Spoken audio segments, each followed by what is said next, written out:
There's two things I've learned in business, right? Is there a need? People will always say yes until they have to pay for it. And then number two is if people are interested in investing until you get the check and it clear the bank, you didn't raise any money.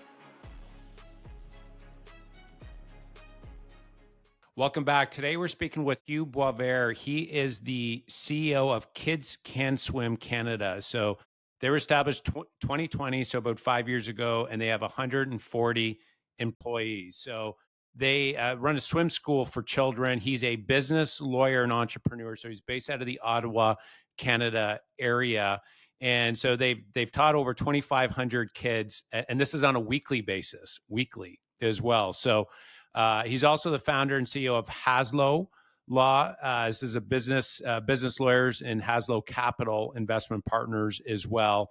And he's also a recipient of Ottawa's Top 40 Under 40 Award. So he has a very strong track record and is already very accomplished for his age. Hugh, welcome to the show.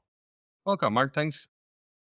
Well, maybe you could give us a little bit about your background. Were you just born an entrepreneur, Hugh, or did you were you built into one? I think it's a mix of both, really. I think from a young age, I had, a really entrepreneurial background, trying to sell maple syrup when I was in elementary school through organizing disco and different bars when I was 17 or 18. So I think I just liked the challenge, right? To do stuff and the freedom that it's giving you, right? It's the notion that, as an entrepreneur, you're not working hard. I think it's the opposite, but you're working for yourself. So it's a bit different, but sometimes you have to create your own boundaries. So to answer your questions, for the past 25 years, it's been an evolution. I'm going to leave it there, but evolution can certainly address it a bit later. But the entrepreneur in me is certainly there. I like the challenges. I like to start build stuff from scratch and just change different industries. Hmm. Can you take us through your first business that you opened and that early startup? Can you share that story? When I was probably about 7 or 8, I grew up in a small town in Brownsburg, Quebec, and we did a lot of maple syrup in the backyard, but just very small. Like think about one or two bottle, a year. And I brought it to school, and within about 10 minutes, people tasted it and wanted to buy. So I sold them a bottle for, let's say, $1, and I came back with like $17. And my mom was like, "Where do you take that money?" I said, "Well, I did a deal. I sold 17 bottles of maple syrup." And the reality is we didn't have the capacity to produce. So we ended up uh, creating a system whereby we went to see the neighbors, we used their trees, and we used the barbecue, right? Because it takes a lot of power. And we put the maple and we create maple syrup on the barbecue for like 3 days in a row. So with much more cost than $17, but it was my first venture into business. Yeah, that's smart. You found a need out there, and then you created a solution. Created a solution. It's interesting how business is as simple as that. I think there's a lot of business entrepreneurs that start something because they like doing it, but they didn't find the need out there first, like you did with the maple syrup Right. example. Yeah. Exactly. I think it's key, right? And is there a need? Are people willing? There's two things I've learned in business, right? Is there a need? People will always say yes until they have to pay for it, Yeah. right? And number one, and number two Yeah. is if people are interested in investing until you get the check and it clear the bank, you didn't raise any money, Yeah. right? And I think a lot of people in general are nice people. They don't want to hurt your feelings, so they will find ways to say yes until Mm. you cross the finish line and you really have a client, paying client, and at a fair price and raising money in order to go forward. Yeah, 100%. Okay, so let's take us through like your say your first you're into your early 20s. You get out of school. What was your we'll say that first like successful business? Basically, I wanted to ensure. So I studied in Ottawa U, did my first law degree in civil law, which is the province of Quebec, and I did common law in Moncton, New Brunswick. And while I was doing this, we started a company called Synapsis. Synapsis was the first worldwide distributor of HIV rapid tests.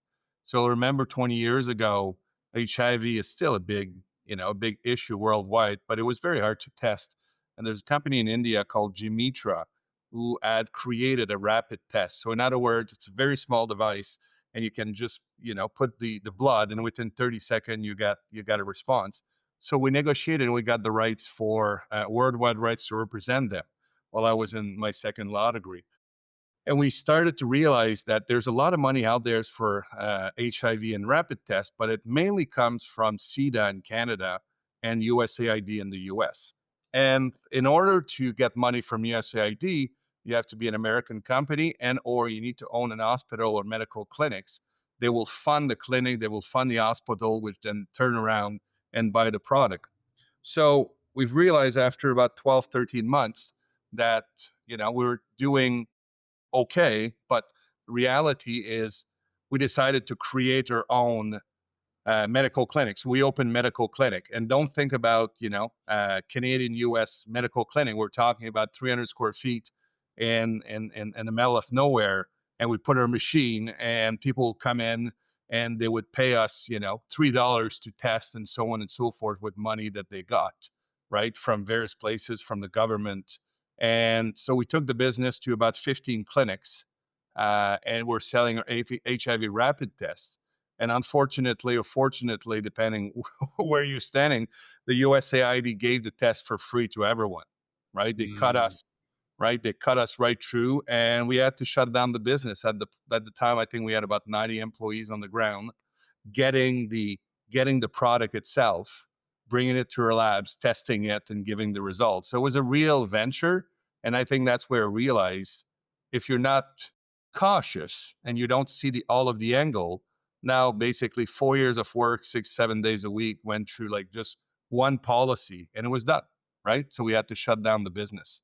But a really, really good, really, really good, interesting business to be in, travel around the world, learn about different, way of doing business. Obviously, dealing with big U.S., not-for-profit NGOs, the politics behind it, and so on and so forth. So it was very, very interesting to say the least. Even at the end, it was a good education. That's all I'm going to call it. I call it my lifetime MBA.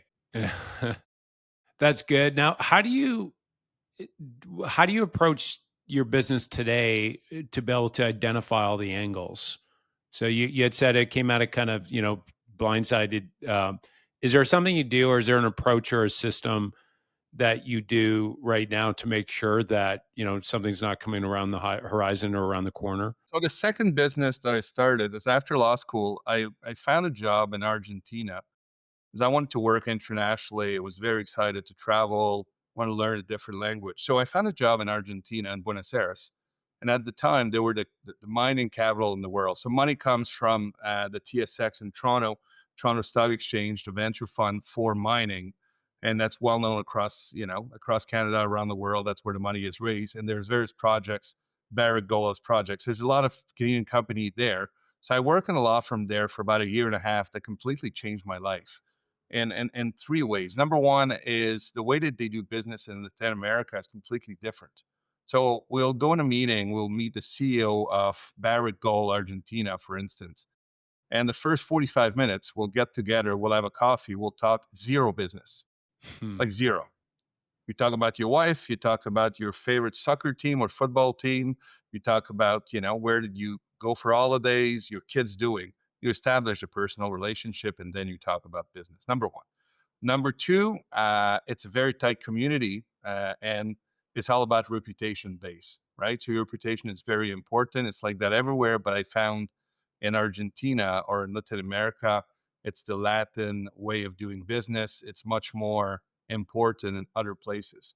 And the third way was way about can you help people like in general, like a lot of lawyers in this law firm there, we did a couple of large deals where it was all a relationship, it was based on a handshake, and we did the paper after it was done properly, but it was all about the relationship between the lawyers and the client.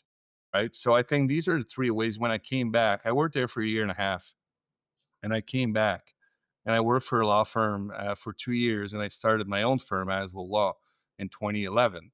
So to answer your question about the various angle, I always take the same approach. And every time I meet new clients, either for them or find myself, what are we trying to accomplish today? At the end of the meeting, when you walk these door, what are the things that we need to have answer for you? Otherwise, if we don't do that, right? If we don't do that, what's going to happen? You're not going to be fulfilling, going to be happy, right? That's number one. Number two, how long do we have to do that? So I want to respect your time. I want to respect my time. And thirdly, is at the end of the meeting, right? Can we agree that if it doesn't work, if it's not a good fit, we're not going to work together? That's okay.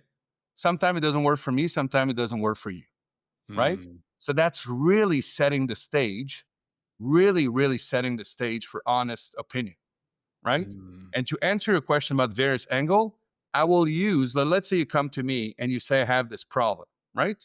Okay, well, you have this problem. That's perfect, right? Let's do that, right? Let's do that by, I'm going to act against you.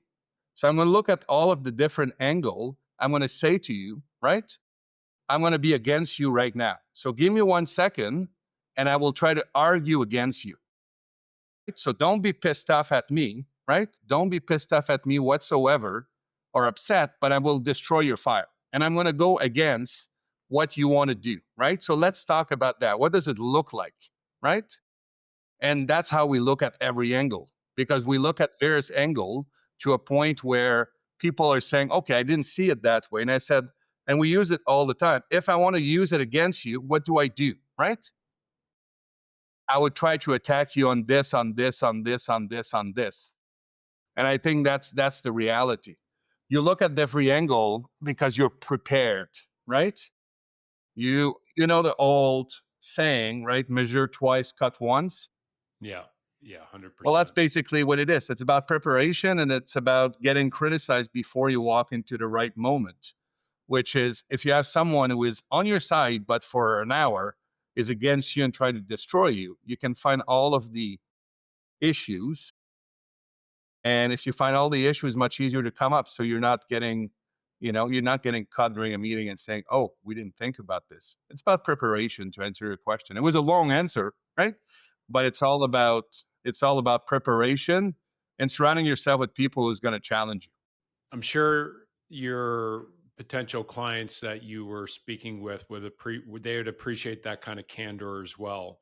I would imagine, especially if you come to them at the beginning and say, "Hey, listen, this may or may not be the right fit." There's that side of it, and then the other side of it is like letting them know what their blind spots are up front. I would imagine would be extreme value. It's like I didn't see it that from that perspective. You're going to tell me what I really need to know or what I really need to hear, even though it doesn't maybe feel good.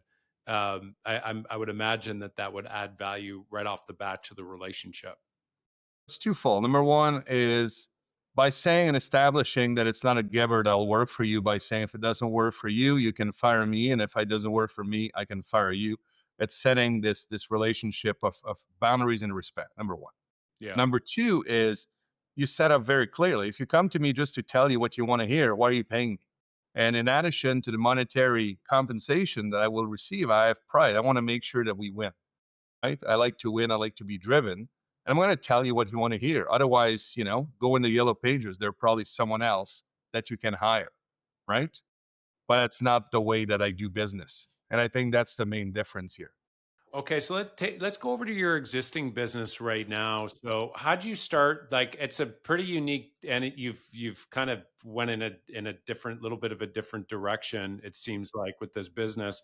What's the origin story, and why did you build that? And So basically, what happened is I built a law firm for, I guess, almost 15 years now.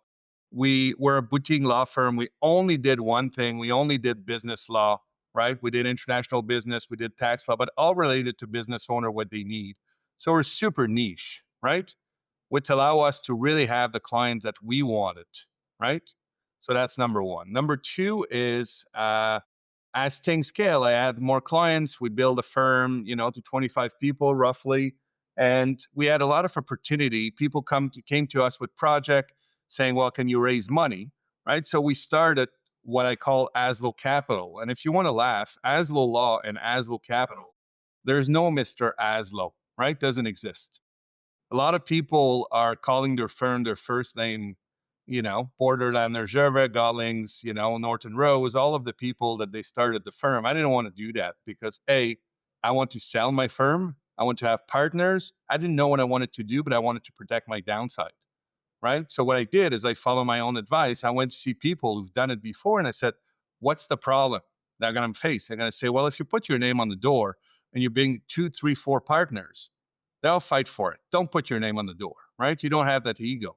Hazlo, Hazlo, mean do it in Spanish. Mm. And the reason why I call it Hazlo was to say thank you to my roots of starting my career in Argentina and where it's all started and say thank you in some way. So Hazlo Law, Hazlo Capital.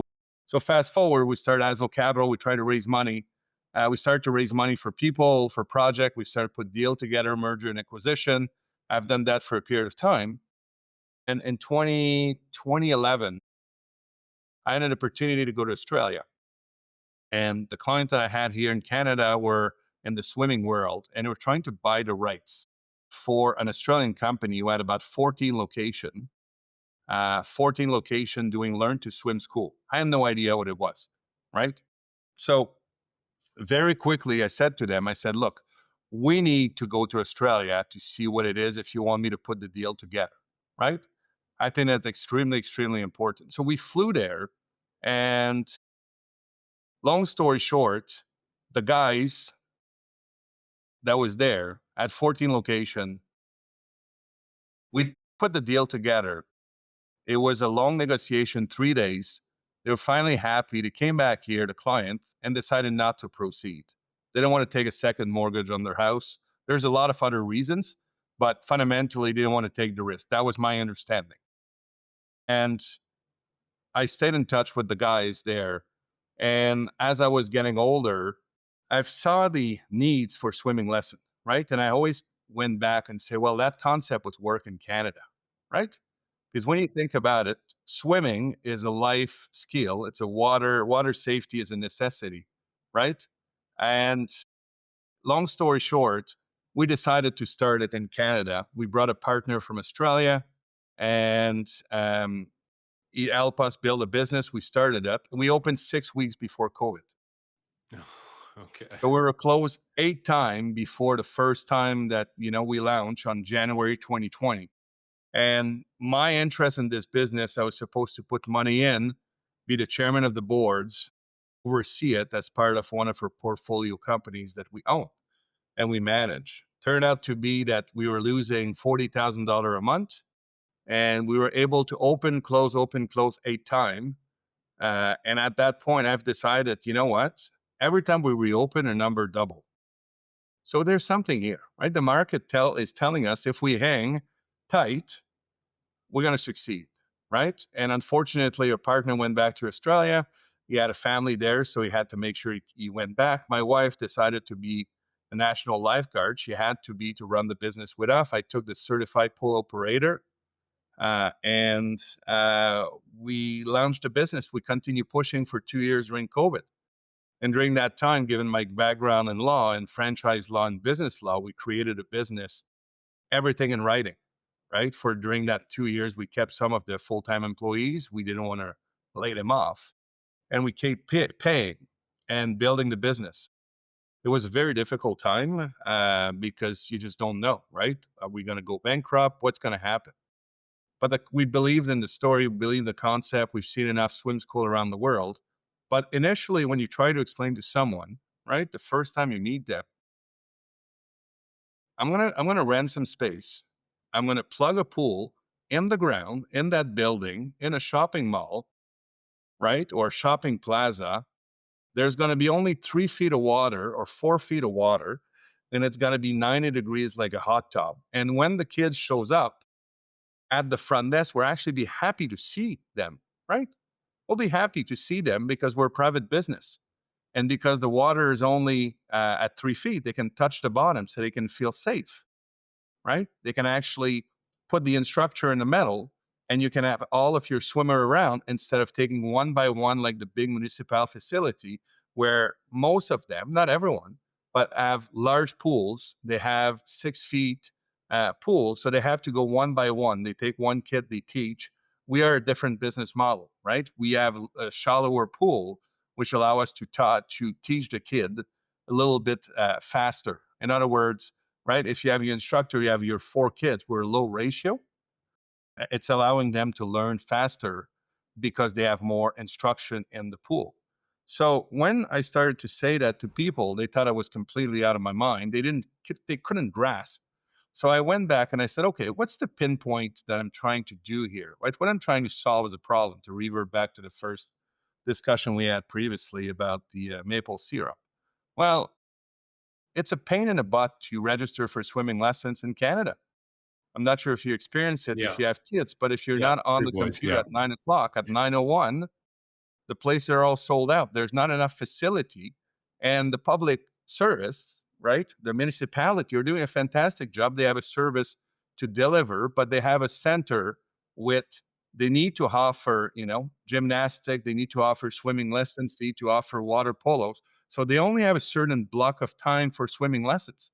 And very quickly it's getting sold out, right? That's number one. Number two is the fact that there's not enough space make it very uncomfortable for the parents. So we said, okay, well, we have a system people can register 24/7, and it's like a gym. You go online and you sign up, and you have to give 30 days notice when you want to finish. You can start anytime, you can finish anytime. That's number one. You pay a monthly fee, you come once a week for 30 minutes. At the same time, your kids actually want to go because the water is warm, the teachers, it's low ratio, so they get good instruction. And as a parents, you're seeing that they're engaged and you're paying for a service that is a life saving, right? We always say learn to swim for life. We're not trying to make them the next professional swimmer. For us, our market is to ensure that they're safe around the water and their pools, at the ocean, at the beach when you go on holidays. That's our business model. That's what we're doing, and the market has been reacting very well. We, as you mentioned, we're at 3 locations now. We're opening a fourth one. We have 2,500 kids coming to our facility every week, scaling to 3,000 in the next 60 days. So the market is there, but that's really the business that I'm passionate about for a couple of reasons.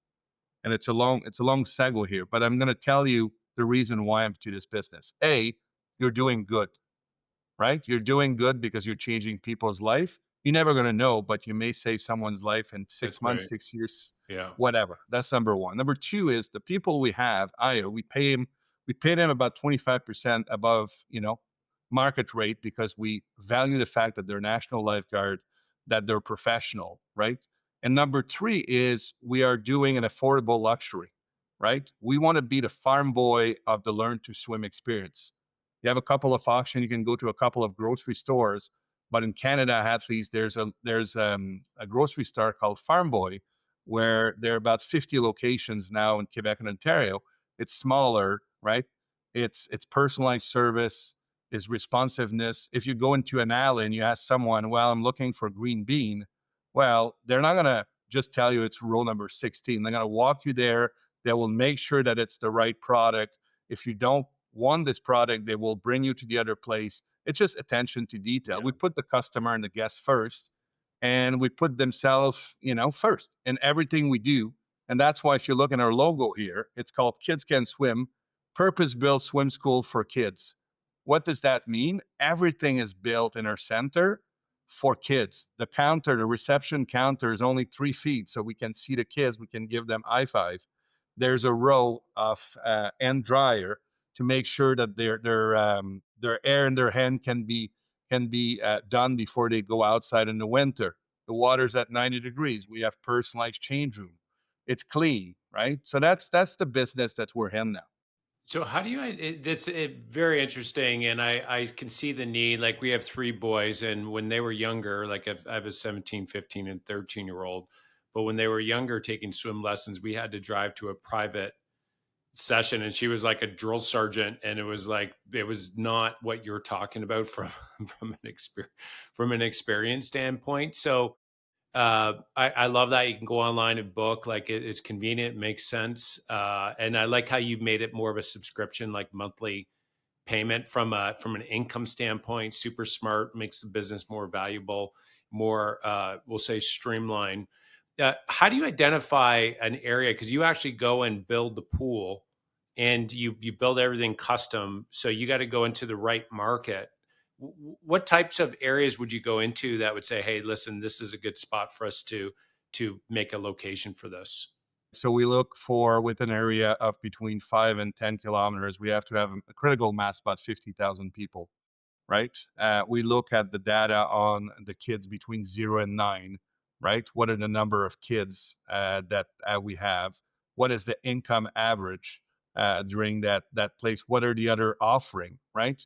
The advantage that we have is very few growing area have enough supply. In other words, in average, it costs between 20 and $50 million now to build a rec center. Why? Because they have so many. It's so big. It's so large. The pool is so big that in one neighborhood, right? You're not gonna have three of them, Yeah. right? So you may have let's say 10,000 kids, right, within a radius of 10 kilometers, and you're gonna have one or two sites. So we can plug in one or two sites. So that's kind of the data we're looking for.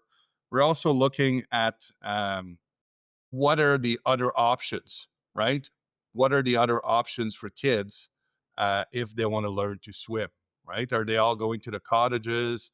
Are they going to the YMCA if it's not the city, and so on and so forth? And after that, think about the thematic park, right? When you go to a place like Disney World, right?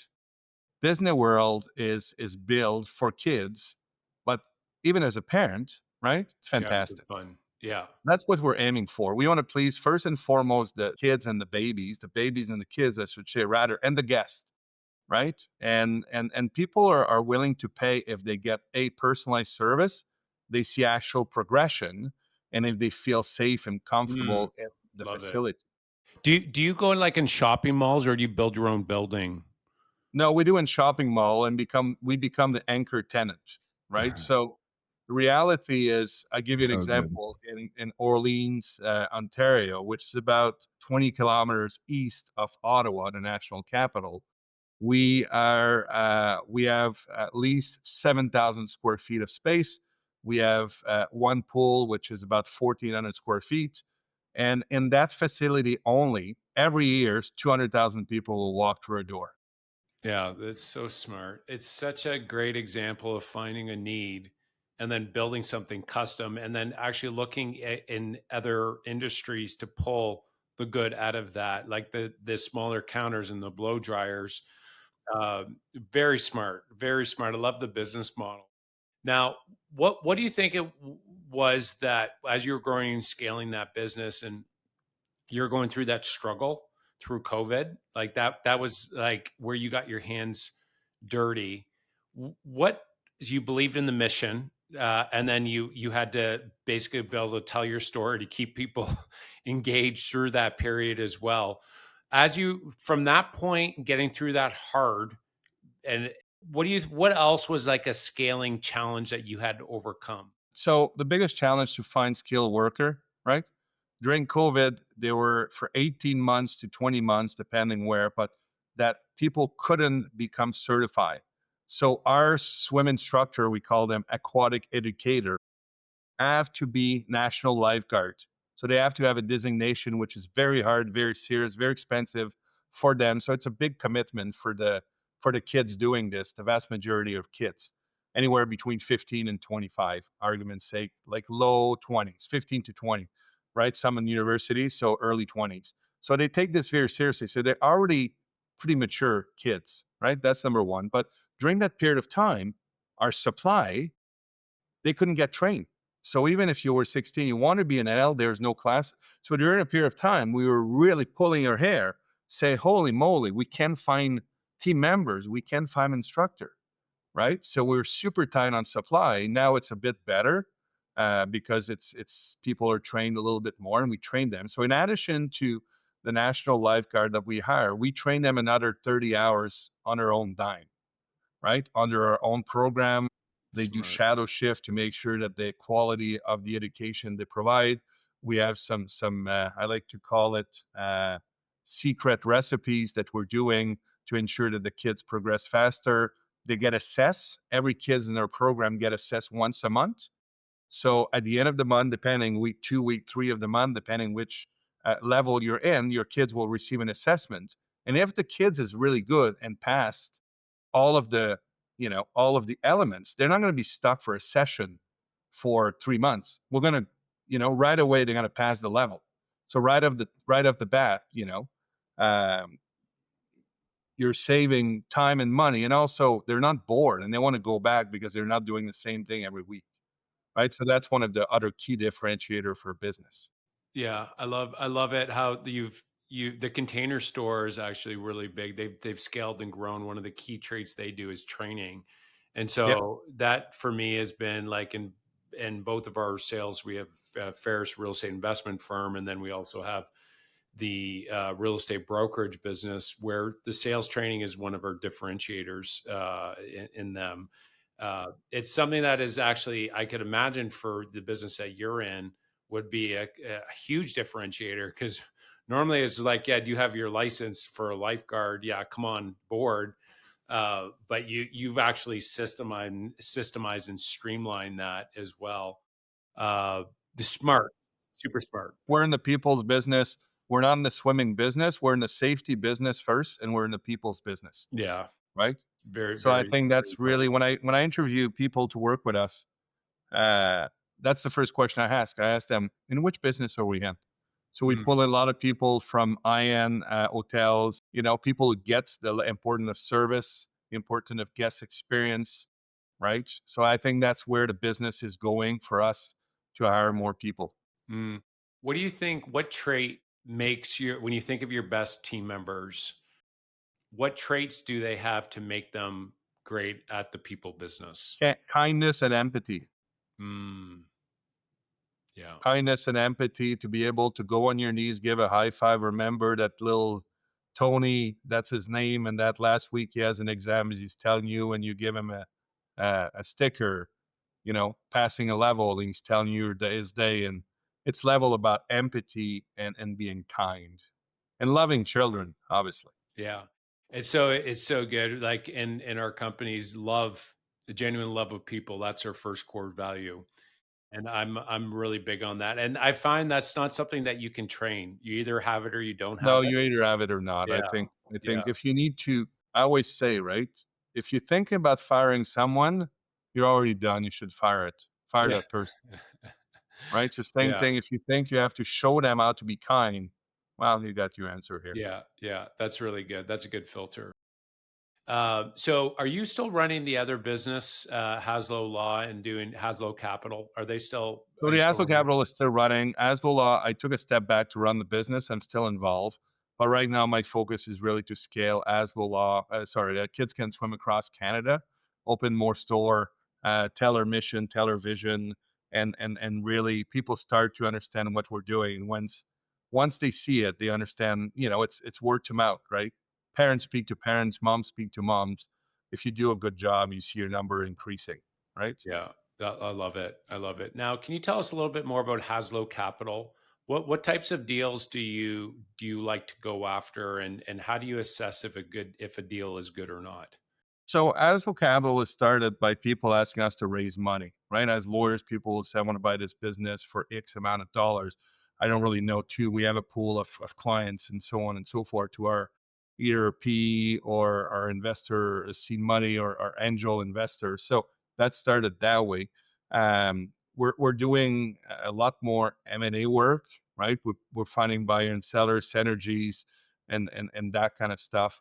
We also have a series of investments that we made over the years, and we're just overseeing them. But deal comes and go. But right now we're at a stage with the Azo Capital who fund, right? Who fund Kids Can Swim, right? To grow. That's my focus right now. So I'm spending much more time on Kids Can Swim. Hmm. Now you've identified and looked at probably thousands of different opportunities through the years, and one of the challenges that entrepreneurs have today is like they start making money, but then where do they invest their own money? So when you're looking at deals and assessing through your experience, what advice would you have for the entrepreneurs as to where they should be investing their we'll say extra capital that they have outside of their when their So it's business is funny profitable? because there's two pot of money in my head. When you make money as an investor, you're already taking a lot of risk with your business, right? It can fail, it can go bankrupt, yes, you never know, right? So I'm a big believer. I'm a risk taker. I would bet the farm, and we've done it in the past 5 years with the business when it was going to go bankrupt during COVID, and we're paying those, thousands of dollars, right? But when it's time to secure my future and my family's future with my two kids, I'm very conservative. I don't need to risk it because I already risk it. The problem that I've seen with entrepreneur, they like to take risks, which in my opinion, it's ridiculous because you cannot gamble that money, right? It's at least with my business, I have control. I can work harder. If I make stupid decision, it's me. But if I put 150 grand into a startup and then go belly up, I just lost the money. I had no control. Right. So I'm a big believer in that. And being a portion should be in private equity. And now there's a lot of opportunities with accredited investor to put into private equity. The returns are higher. But I would say 10 or 15% of your portfolio, no more than that, because that can still go down. You may gonna get your money back, but no return. But the rest, I would do it in index funds in GIC. It's not sexy, Now it's probably 3% for 5 years, so it's not crazy in terms of return. But put in an index fund, Vanguard, something like that, really low cost, and just leave it there, right? Just leave it there over time.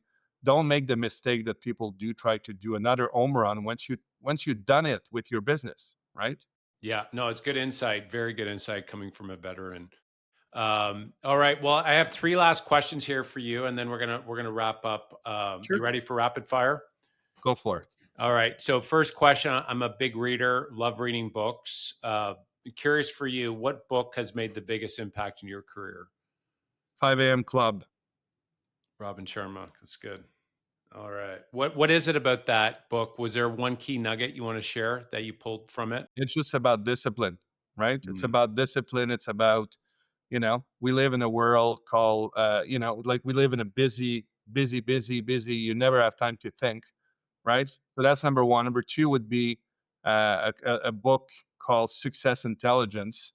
It's a UK psychologist, and um, it's really about taking the time to reflect. Like now, we're just on a treadmill; we never reflect. So if you combine this with Robin's book, waking up early can be 5, can be 6, doesn't matter. It doesn't have to be 5. But if you're taking an hour to really think and put your brain to work, it completely changed. You're calmer. So I'm a big believer in these two books. love it. Three words that people know you best. How would they best describe you in three words? Intense, emotional, and caring. Very good. And final question, final advice for the entrepreneurs that are out there listening today. What advice do you have for them? Just take time to get out of your business. And we always say it, we never do it. Hmm, that's great. We're stuck on a day to day. I'm certainly guilty of it. But when I take half a day and I completely just reflect without the kids around, and just reflect without checking email, you're much more productive. It's counterproductive to think that way, but that was the book of Robin Sharma. Less busy you are, more you do more stuff than before, which is weird, Hmm, but it works. yeah. No, sometimes you're working hard, but you're going the wrong direction. Right? So the And you're not reflection is good. productive, right? That's right. That's great. So, Hugh, what's the best way that they can maybe find a little bit more about Kids Can Swim? Just go on our website, kidscanswimcanada.ca. Instagram is the same, kidscanswimcanada.ca. And just have a look. And we have our emails for the various sites we have. If they have any question, people can email us, and that's the best way, really. That's amazing. Thank you so much for coming on the show. The story is amazing. Your perseverance, it says a lot, and it's pretty amazing to see the success through all that early struggle over the last few years that you've been going through. Was a team effort, right? There's a lot of people who supported 100%. us. I've been personally really lucky to have mentors, but the team has always been there for us, and they believe in what we're doing, but they're still showing up and giving great lessons and welcoming kids. So it's all about sharing with our whole team. Yeah, right on. Well, thanks again for coming on the show, and thank Appreciate you you, Brian. everyone for coming on and listening. And if you like the show, you can go ahead and subscribe to the channel. And just remember, one of the fastest ways to grow your wealth is to build your business, invest in real estate. I love you guys.